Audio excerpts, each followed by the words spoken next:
د هیواد د کډوالو بیرته راستنیدونکو چارو وزارت د داخلي بېځایه شوو مسؤلینو د بېځایه شوو د کمپونو د مدیریت مشر د دغه ولایت 15,000 داخلي بېځایه شوو لپاره د سرپناه روغتیا او ښوونې او روزنې ستونزو ته د رسیدو په موخه کندوز ولایت ته سفر کړی.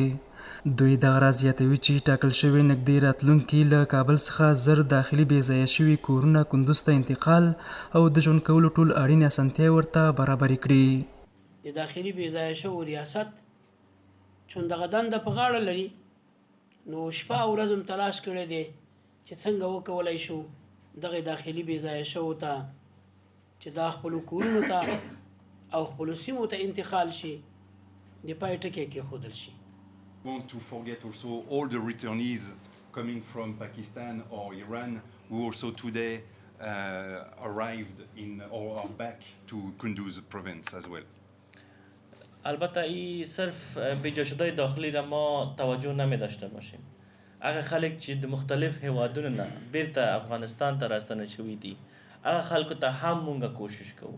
په ورته مهال د کندوز سیمې چارواکي بیا راغلو مسؤلینو ته د هر راز همکاریو ډاډ ورکړ او پر وینا یې چې د دې ولایت ټولې ادارې چمتو دي چې په یاده برخه کې پوره ونډه ترسره کړي.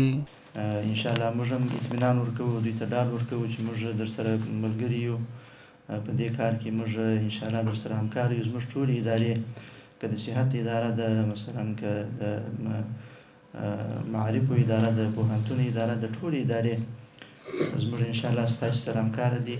د هیواد له پلازمېنې دا لوړپوړي چارواکي په داسې حال کې کندوز ولایت ته سفر کوي چې له دې وړاندې د اسلامي امارت یو شمېر نورو لوړپوړو چارواکو هم دې ولایت ته سفرونه کړي وو چې ښې پایلې لرلې دي.